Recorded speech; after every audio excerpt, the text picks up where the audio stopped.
Welcome everyone. It's just gone so quickly, hasn't it? It just goes so quick. Have we had fun? I'm currently deciding. There's about 5 different things I want to buy. I'm just deciding which ones do I go for. Anyway, welcome to today's panel. It's hard not to think about, when we're thinking about health optimization, about it's our physical health, our emotional health, spiritual, but movement and bodybuilding is a big part of that as well, because we know it's important to stay fit. So I'm moderating this panel today, really with a group of experts in the field that have some amazing insights and information. My name's Adam Parker, and at the end we're going to have really the most important part, the Q&A.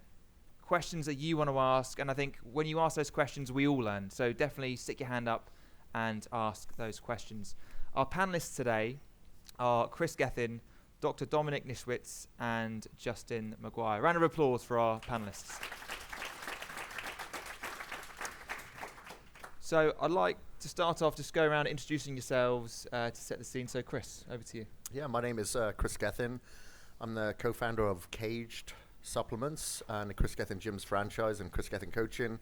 And my athletic background stemmed from motocross, and then I got injured during motocross, and I found bodybuilding through rehab, recovery. I was alleviated a lot of the pain and the injuries that I was dealing with, so I become hooked on bodybuilding, and now I try to optimize my health with bodybuilding included. So my name is Dr. Dominic Nischwitz, also known as Dr. Domme. I'm a specialist in biological dentistry and basically almost more like a health expert, but we start in the mouth.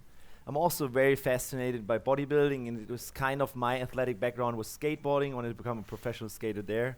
I wanted to just jump higher. That's how I got into fitness. That's crazy with the skateboarding, by the way. more than 20 years ago. And yeah, and then this basically led to all the knowledge. So nutrition, science, and whatever. And now we're here to optimize your health. And the thing is always, it's a clinic's name is DNA Health and Aesthetics, which means health comes first, aesthetics just follows.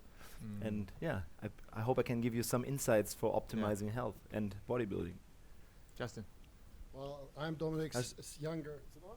No.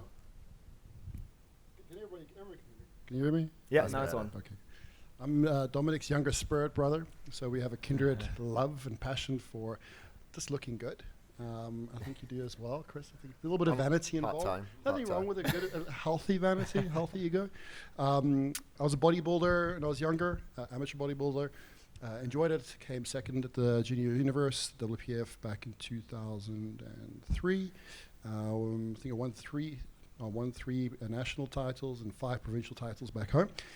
And through my evolution of bodybuilding, I was able to see both the dark side and the light side to it as well. Having a direct, intimate experience of using scrupulous amounts of steroids when I was younger, feeling the effect of doing so, and understanding the importance that if one is going to utilize hormones to be done appropriately and effectively and consciously with intellectual direction. And that's what I'd like to bring to the topic in the audience here. It's a controversial topic, but nonetheless I think it needs to be discussed and understood and realize that even hormones used properly can provide longevity. So can bodybuilding provide longevity. But it needs to be incorporated and instituted properly toward preventing cellular aging, in essence. Fantastic. So I want to set the scene here. Why is it important to build muscle? Dom, we'll start with you.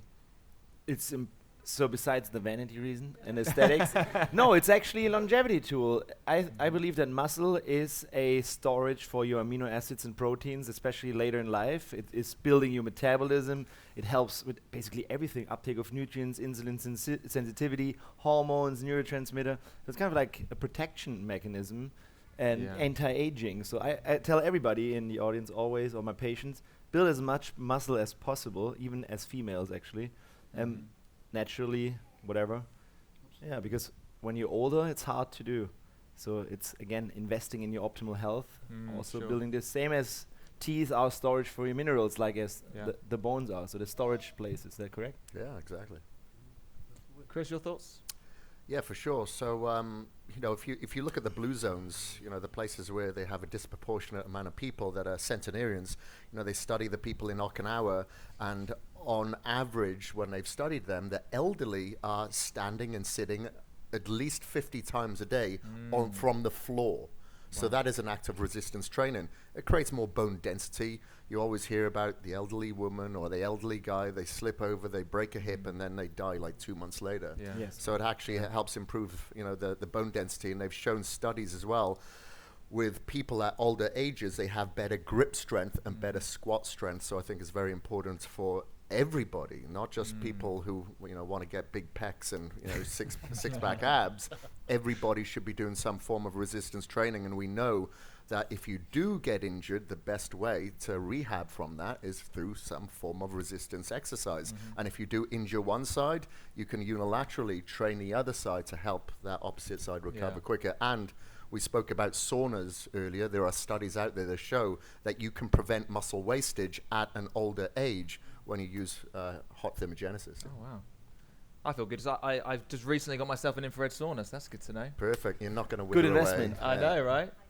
Justin, your thoughts on the importance of building muscle? Well, muscle is the only real metabolic tissue that we really have in the body. In that, obviously helps regulate thermogenesis and just ensures that our basal metabolic rate creates biological processes take place. So with that being said, I think it's important for metabolic reciprocity.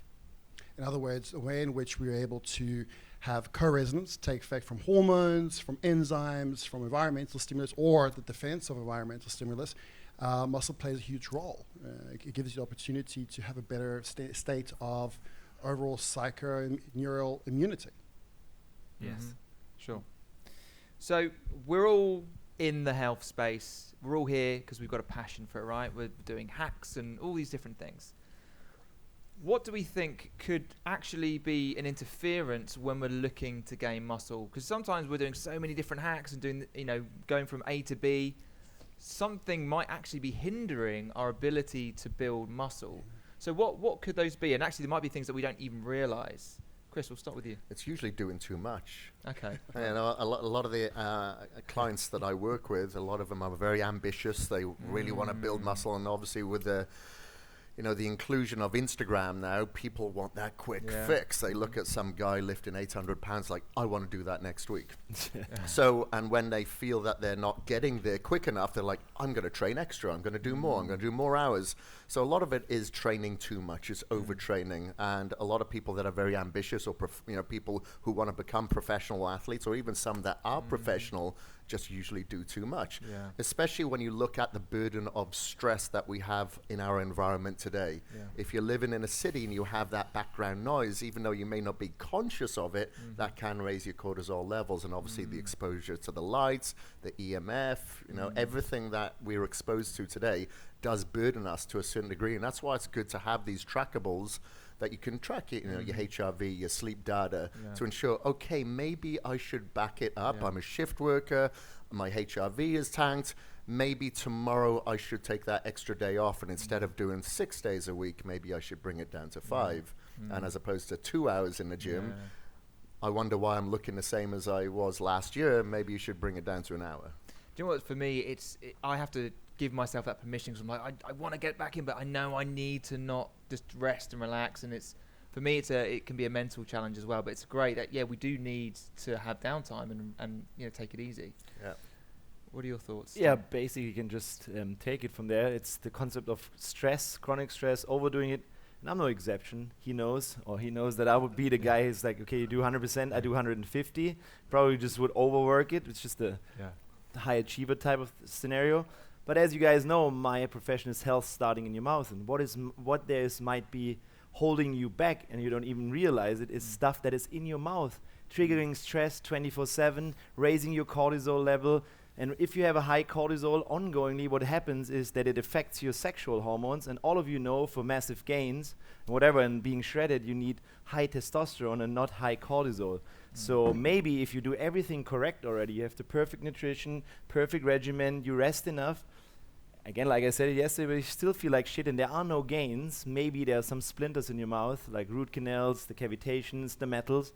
that are interfering with your hormones and your nervous and your immune system 24/7, and you just cannot hack it away. So this is something that you all need to have in your mind after this weekend, that health starts in your mouth, also for training and bodybuilding. Absolutely. I can attest to that as well.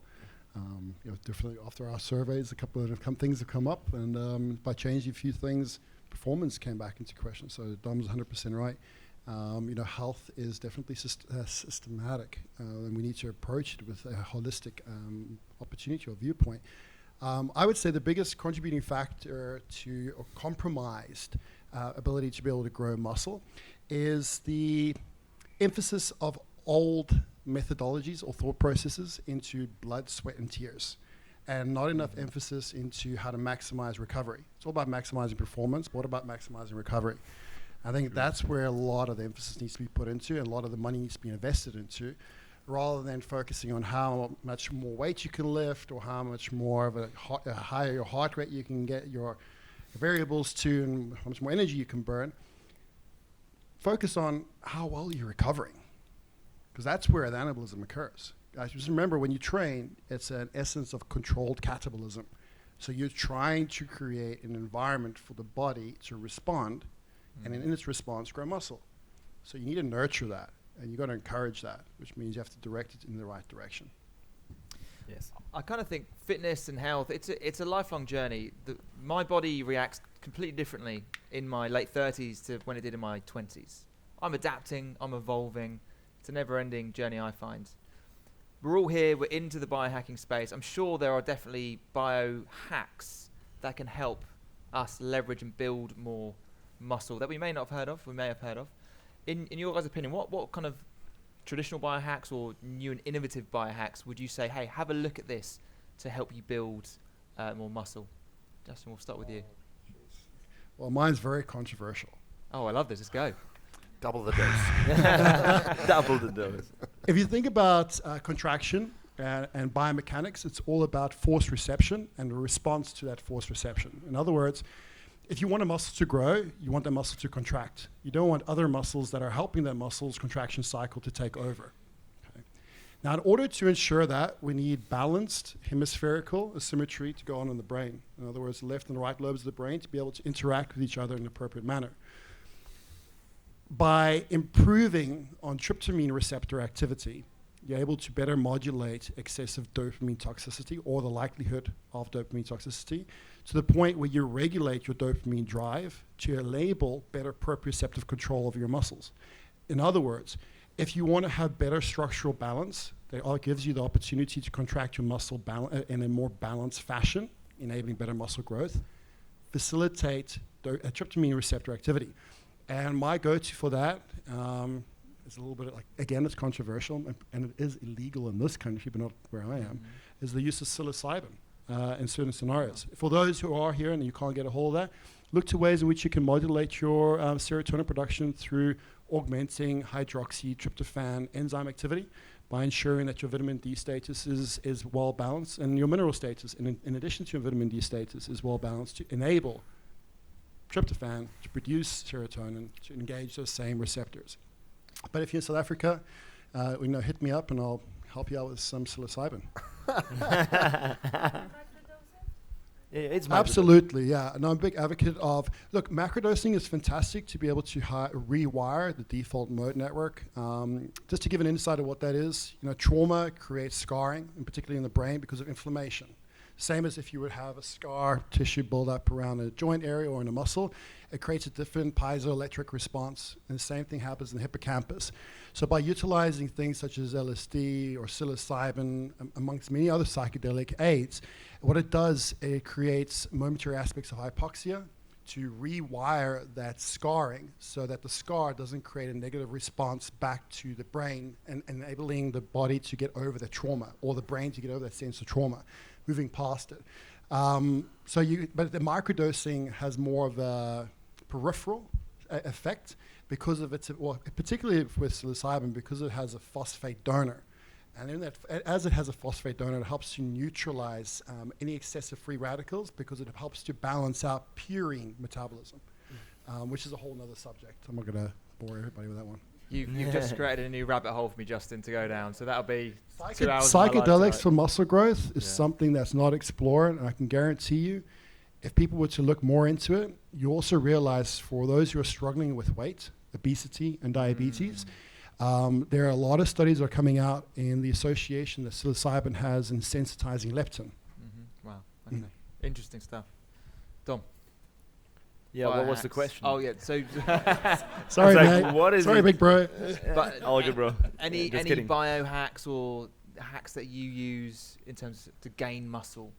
Yeah, just the basics. Don't go there. No, just kidding. That's the Ronnie Coleman thing.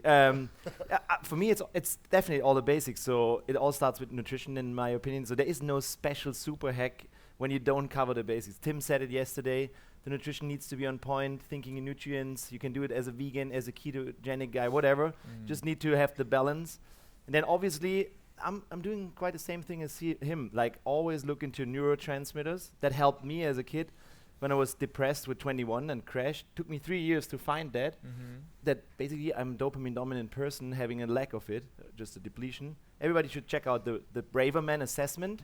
If you have any sort of that, gives you a genetic makeup, and then in the second part it gives you the deficiencies. And when I figured that out, it took me exactly 1 week to go back to my normal, because I knew, I just need more tyrosine and I need a little bit of B6. So the biochemistry behind it and behind your things is always a critical go-to. That's why I use it for almost all patients, this neurotransmitter test, to see where they're at, because you can also implement nutritional strategies with it and get even better. And then for me, it's just atomic habits, just routines. Consistency is key, like I believe all of us do. Yeah, it's like compound effect of everything. That's interesting to talk about the dopamine dominance, because everyone's individual. No one's the same, right? No, and that in itself is a unique area to look at. Yeah, and usually the tests that doctors do is like looking in the poo if there's any neurotransmitters running around. But that makes no sense. I'm not interested in the poo here. I'm interested.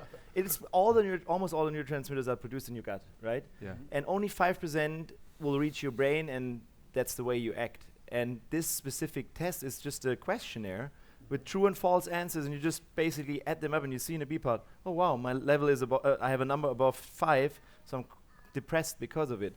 And this is something I learned. If you're depressed, so mental health, depression is always a sign that your body is unhealthy, and the brain is just transferring it. It's neuroinflammation, and mostly starts in the gut, which starts in the mouth again. So this is how you have to look at it. It's totally different if it's the psychiatry route, but if it's just depression and these things, most likely your body is just out of balance. And this is also shown in the brain. So this is a good hack, and it's easy to do, besides all the other things, like peptides that I'm very much interested in. Sure. Yeah. Chris, your thoughts? Yeah, so just going to answer a little bit different to these guys here. So one of the biohacks, for instance, that I've used several times, especially when I'm traveling, going to a hotel room, we don't have, or hotel gym, I should say, where we don't have the amount of weight that we'd like. Sometimes I'll use like blood flow restriction training in those environments where we'll just do a circuit like we're going to do tomorrow morning of several exercises back to back. And using blood flow restriction can help with satellite cell signaling to increase muscle growth. I don't know to the extent that stretching the fascia would help so much, but that added blood flow to the area, especially, like I just had an injury last year to my tricep. So blood flow along with higher repetition training can really help with that. Along with that, I take certain supplements that do further help that blood flow with vasodilation, could be citrulline, something along those lines, about 10 grams of citrulline, and taking in a lot of essential amino acids during those workouts with extra leucine, just to give it a little bit more of that anabolic signaling as well. Okay. And further from that, it isn't, the BFR bands or Katsu bands are easily applicable, but what's kind of got a lot of traction over the past several years in the bodybuilding industry, especially for people getting into their 40s now, is like a DC current, using a DC current to contract there's a machine out there called NewFit. There's a few machines out there that can further help that contraction. So I've done that with blood flow restriction as well, and it's off the charts. Oh wow, okay. Anything that's sadistic, we'll try. For sure. So many rabbit holes. I'll be on Google all night tonight. Okay, so biohacking. There's standard stuff that we all know about, right? It's fasting, time-restricted eating, saunaing, all these different things, which is great from a biohacking longevity perspective, right? But I wonder how those sorts of things blend in with muscle building. So, is it good to fast whilst muscle building? Is it good to be hitting the saunas? I don't know, but I'm sure you guys will know. So I'm just those sorts of things. Even like keto, I mean that could be challenging because do you need a lot of carbohydrates to build muscle? So, but they're all seen as good things. But does it correlate to building muscle? So, yeah, I mean, fasting, intermittent fasting, all that sort of stuff. Does it align with muscle building, Justin? Well, I think everything in context does. These are all tools. Yeah. So sometimes you need a hammer, sometimes you need a saw, sometimes you need a chainsaw, depending on the severity of what you're dealing with. And it comes down to understanding what your body's trying to tell you. So if your body is in a state of constant inflammation, if you're experiencing massive amounts of anxiety and your sleep is compromised, then cold therapy is a good one to go for. If you're experiencing chronic fatigue, you're just not able to get through the workout properly, or you're experiencing some issues with anaerobic aerobic respiration, then you want to maybe look into some infrared or photobiomodulation to help with that. Yeah. But what you don't want to do is implement all these biohacks without having a conscious idea of what needs to be modulated, right? Yeah. If you're in a state of extreme inflammation and you're putting yourself in an infrared sauna, I can guarantee you from personal experience and the experience I've done with a lot of clients, it's gonna make things a lot worse, not gonna make it better. No matter how many binders you take, you gotta get the immune system to be calm before doing that. So having a systematic approach in applying all this can lead to successful outcomes in bodybuilding for sure, including fasting. It gives the pancreas a chance to regenerate itself. I mean, when I was bodybuilding, I ate between 8 and 10,000 calories a day for a good part of 3 years. When I was 138 kilos at my biggest. I mean, you can imagine the pressure that you're putting on your body.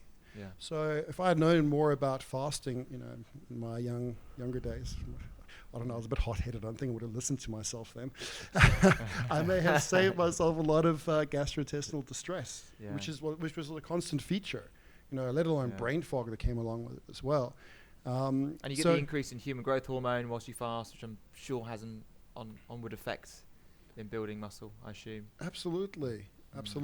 And again, any hormone, in fact, even when it comes to growth hormone, can have its benefits in the right state. But in the wrong state, if you're, for example, stuck in what they call a CDR2 state, which is when the body is hyperanabolic and you're trying to induce a growth hormone effect, can be really detrimental. So again, it's about putting things in context, understand where you are, and then do what you need to do. Don't just go about it willy-nilly. Yes. I kind of feel that's really also tapping into intuition, isn't it? Is this working? Sauna should relax me. I'm feeling really stressed out. Just listening to your body. Dom. Yeah, I think it's like Justin said. I would always say it's about the timing of these tools and these things. I just go with my practice, and I know keto and intermittent fasting. That's all a trend, and I have tons of patients coming in with different mindsets to eating. But this is definitely one that people think it's healthy, and I almost always exclusively put them off fasting because it's the opposite of what I want to do. I want to build their health in teeth and bone, whatever in the surgery. So I put them in a regular feeding window. Maybe it's a 12-hour fast maximum. I don't think it's a good strategy because most of them had metal root canals, cavitations, ongoing chronic stress, so they depleted their adrenals, and fasting will just do this. It will also upregulate adrenaline. That's why you feel so good. You're not hungry, a little bit more adrenaline, burn a little bit more fat. It's kind of drinking a lot of coffee, which you'll most likely do when you fast. So it's another external stressor, and I want to have only one stress, which is the surgery in itself, help the body heal, and then constantly feed it and basically make it anabolic and regrow or regenerate the adrenals, the hormones, and everything back to normal, the whole gut system. And if that is all done, and I know it's all healed, I can see within 3 months if the implants, for example, are osseointegrated, then I know, oh wow, they build tissue. Then it's time to maybe use it for a certain time, kind of like keto. So I did keto 10 years ago already, or even longer ago. And I did it like extremely, and I had too much energy. I couldn't even sleep anymore. Of course, I was shredded and whatever, but didn't really feel good, and also it changed my whole insulin sensitivity, and I'm an adrenaline junkie anyway, so it would make me aggressive. So I need carbs and what he said, the tryptophan and the GABA and the serotonin, and this is what you need to learn, maybe experience on yourself.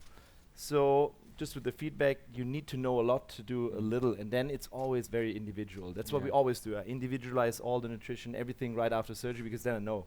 Yeah, sure. That's basics. Just a further point. Sorry, Chris, do you mind if I... Yeah, you go for it. Just a further point. Individualized doesn't mean that you just follow the outcomes of one set of diagnostics in one space of time. Yeah. Individual means, yes, you do the diagnostics and the in-depth science stuff, but you also take into account the person's experience on a daily question. Right, and you map out that experience and see whether or not the trajectory is actually going toward the positive outcome of effort. Yeah. That is individualized. It's ongoing coaching, not cookie cutter, like, hey, there you go, see you in 2 months, everything will be fine. No, everybody's different. Everybody responds differently, and everything needs to be titerated as such, whatever it is that you do. That's what you do anyways, right? You're like very on the clock with you. Yeah, everything's going to be customized specifically to that person, but if everything is aligned, their stress hormones are down. You know, for instance, like speaking of stress hormones, like a lot of the gyms, especially in cities, you'll have basement gyms. We went into a gym the other day, very low ceilings, and they have a lot of harsh artificial blue light that is penetrating the retina while they're doing a bench press, you know. So they're raising their cortisol levels anyway, but they're getting a double dose. So a lot of the time, if I'm training in a gym that has low ceilings, a lot of harsh lights, I'm usually wearing my glasses just to help regulate that. But yeah, I will include fasting on non-training days with an athlete who has everything in line. They're not inflamed. They don't have high cortisol levels. Their HRV is good. So I'll include that. But it isn't like the traditional, like Dr. Sachin Panda approach to fasting, because some of those athletes really need to recover. They're trying to build muscle. So I'll put something that's very easy on their digestive system. That's usually essential amino acids. You know, I'm not going to go, you know, too high with the leucine then, where they're going to knock themselves out. But that's what I'll usually include just to help, you know, just prevent muscle wastage. But they are taking the stress off their digestive system because the day before they ate 6 or 7 meals, you know, and it just helps them regulate. And it's good for the brain as well, because some of these people are so structured, they get more stressed knowing that they're going to be 5 minutes over their meal time. So as I just chill out and I get them to understand it is very, very important, much like you get that mind-muscle connection when you're focused in the gym, that you are conscious when you're eating as well. So you slow down. There's a great book out there called The Slow Down Diet, where, you know, I ask my clients, you put your fork down between bites, you acknowledge you're not scrolling, you're not in conversation, you're not watching TV, whatever. You are appreciative of this meal to help you better digest it. And further from that, sometimes it's, you know, digestive enzymes could be needed, dependent on the BV of that protein. Interesting. What I find interesting about the food comment is, I think we're all about being productive and go, and being efficient. And when I stop to eat, it's like I'm in 5th gear, and I've got to just get myself down to like 2nd. I have to, otherwise I'll just wolf the food down, and I won't even know, because I'm in like this high intensity productivity kind of gear. So I've got to calm myself, and then like, okay, calm now, slowly start to eat. You know. Yeah, when you're in that sympathetic state, that's not rest or digest. Exactly. Yes, that's a good point. Always take your autonomic nervous system into account. So when I do surgeries, for example, I will not really eat in between, just something very light to digest, or maybe essential amino acids in between, and rather have the bigger foods in the morning and in the evening. And do the same. I'm the wolf down type of person, of course, but I had to learn, and we pray before and whatever, just to relax. And as you know, it again starts in the mouth. When you prepare the food, actually the eating starts, because then you already take your time, you know, your saliva production, and saliva is enzymes, right? They will produce it, and everything slows down, probably the leptin and all these hormones come in, and then you sit down and eat, and then what the grandma said already, like everybody should be 30 times or something like that. Yeah, well, we think of digestion here, but the first pass of digestion actually is in the mouth. It's the saliva, and if you like in stress, there is no digestion. You basically run away from the saber-tooth tiger. You shouldn't eat right now. Yeah, for sure. It's not working. So we're going to hand it over to you guys. Q&A. I'm sure there's many questions. People are thinking, okay, I may have certain challenges with building muscle. So does anyone have any questions to kick off? We do. Gentleman here. I just want to ask about peptides. I've heard a bit, Ben Greenfield spoke about them yesterday, and it's a new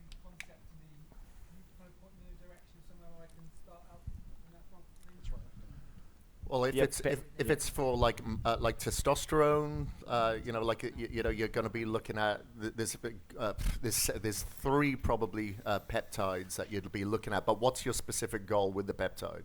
I've just turned 40 and I'm looking to kind of build muscle and maintain muscle. Okay, so and just to continue building new muscle.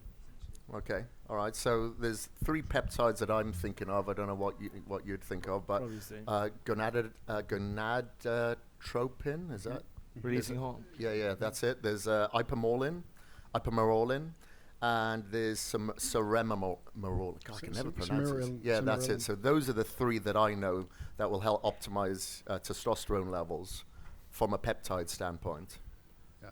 I think the combination. You must remember when you're looking to improve on the androgen index and obviously the body's ability to be able to utilize cholesterol in the conversion toward androgens, you have to look upstream, not just toward a direct system of FSH, LH, and then obviously the outcome of testosterone production. And the reason why I'm mentioning this is when you start to facilitate growth hormone releasing hormone receptors, and not through the use of growth hormone, but rather growth hormone releasing hormone peptides like ipamorelin as well as tesamorelin, it creates a knock-on effect downstream, which actually helps to regulate the pituitary's function with the lutic cells or the Sertoli cells producing testosterone or sperm in men. So it's very important to look first to augmenting your GHRH and your GHRP peptide use. But before using any GHRP or GHRH, it's vitally important that if you have any inflammatory markers present or immunological compromise present, such as, and one way to know that is poor sleeping habits is a definite, poor appetite regulation is another one, poor recovery from training, you do not want to utilize performance-enhancing peptides straight off the bat. You want to utilize immunological regulating peptides such as thymosin alpha-1, thymosin beta-4, human isorin peptides, just to name but a few, to get your immune system to the point that when you do choose to improve performance and increase testosterone production, it's done in an environment that's going to receive it well. Yes, 100%. Yeah. Do you know what your testosterone levels are currently? No, I don't. That'd probably be the first. And also, again, the basics. Yeah, the basics. Yeah, vitamin D. Don't do peptides without having a solid nutritional foundation, having the nutrients in check, have your mouth clean, everything. That's just, like Tim said yesterday, it's all on top. And then get somebody who already is experienced with it. Can you give you the dosages? It's always good. Like Justin is definitely a master when it comes to peptides, so he will tell me exactly what to do. I experienced a lot of them ever since the last 4 years. I'm very much interested in this. Flew to US to learn from Conover back then. But this is really a thing, and Chris has a nice podcast interview. It's a recent one, right, with Jay Campbell, where he promotes it's a peptide course. So it's details, and also these bioregular peptides that Ben mentioned yesterday. This is something I experienced a lot, and they are all from Russia, and those are not injectables mostly. Those are oral uptake, and I took them extensively for the liver and for my organs. I can just say they are extremely good, and you can incorporate them very, very early already because they really help getting health first. It's not performance enhancing. It's more like rebuilding your body, kind of. It's just amino acid sequencing. Yeah. Basically, yes. Any other questions? There were some hands going up earlier. Yes. They have a nice Hi. there. Do you absolutely have to be in a calorie surplus to build muscle, or is it just about eating a lot of protein?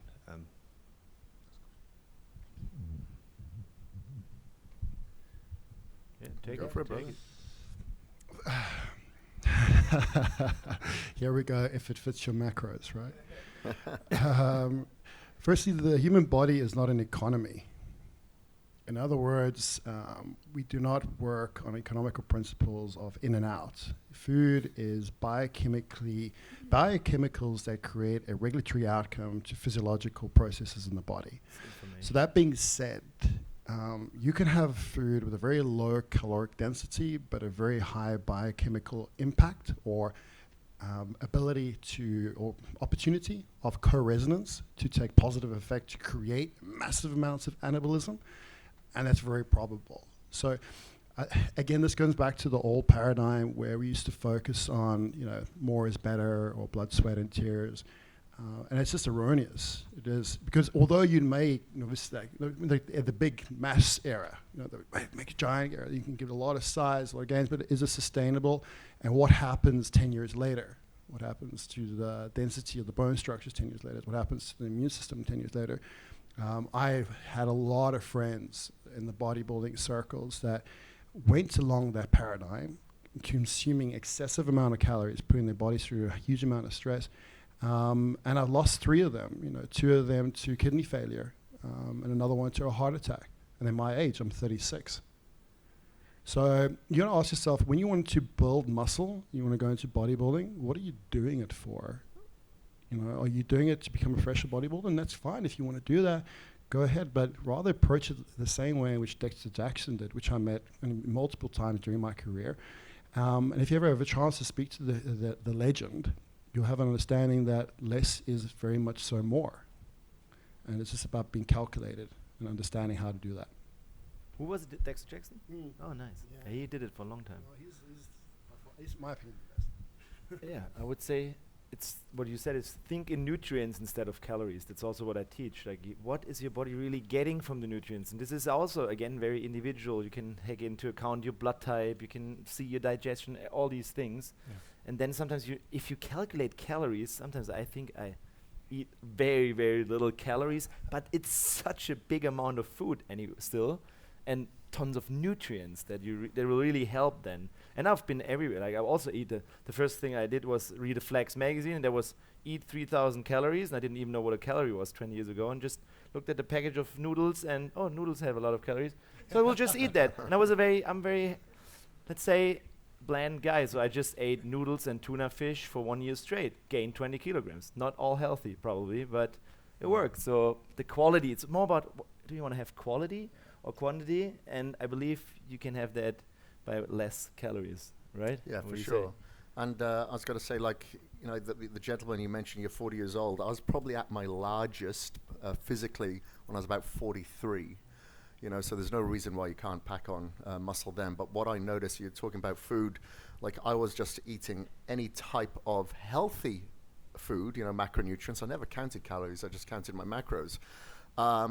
I noticed as soon as I went to more humane raised, organic, wild caught, I'm not getting all the pro-inflammatory or the omega-6s as much. I'm getting more nutrient-based food that is more natural to our gut environment.